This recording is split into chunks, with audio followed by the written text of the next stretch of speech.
வணக்கம் எல்லாருக்கும். நான் டாக்டர் எஸ்பி நிஷா பேசுகிறேன். ஒரு முடிவு எடுக்கணும்னா லிட்ரலாக எப்படி திறமை எடுக்கணும்? ரொம்ப அமைதியாக, பொறுமையாக, நிதானமாக தான் எடுக்கணும். பதட்டத்தில் எடுக்கிறதோ, எமர்ஜென்சியாக எடுக்கிறதோ, ஒரு டைம் லைன் வச்சுட்டு நீங்கள் எடுக்கிற முடிவு வந்துட்டு எப்போவுமே கரெக்டாக இருக்காது.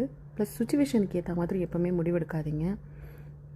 முடிவெடுக்கிறோம் அப்படின்னு சொல்லி நம்ம ஒரு டெசிஷன் மேக்கிங்க்கு வரத்துக்கே கொஞ்சம் நீங்கள் உங்களை ப்ராசஸ் பண்ணணும், டைம் எடுத்துக்கணும்.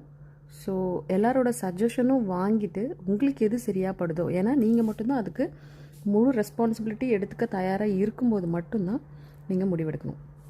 அது வரைக்கும் நீங்கள் அதை டெசிஷனை தள்ளி போடலாம், வெயிட் பண்ணலாம், அனலைஸ் பண்ணலாம், எத்தனை டைம் வேணால் சான்சஸ் கொடுக்கலாம். இந்த மாதிரி நிறைய நீங்கள் உங்களுக்குள்ளேயே வந்துட்டு ஒரு ப்ராசஸ் பண்ணிவிட்டு அதுக்கப்புறம் நீங்கள் முடிவெடுக்கும்போது எடுக்கலாம். சரிங்களா? ஸோ ரைட் ஆர் ராங் கான்சிக்வன்சஸை நீங்கள் டீல் பண்ணுறதுக்கு தயாராக இருக்கீங்கன்னா தாராளமாக நீங்கள் வந்து முடிவெடுக்கலாம். ஸோ பதட்டத்துலேயோ எமர்ஜென்சியாவோ சுச்சுவேஷனுக்கு ஏற்ற மாதிரி உடனே முடிவெடுக்காதீங்க. அதை எடுக்கிறதுக்கு நிறைய டைம் வேணும், நிறைய எக்ஸ்பீரியன்ஸ் வேணும்.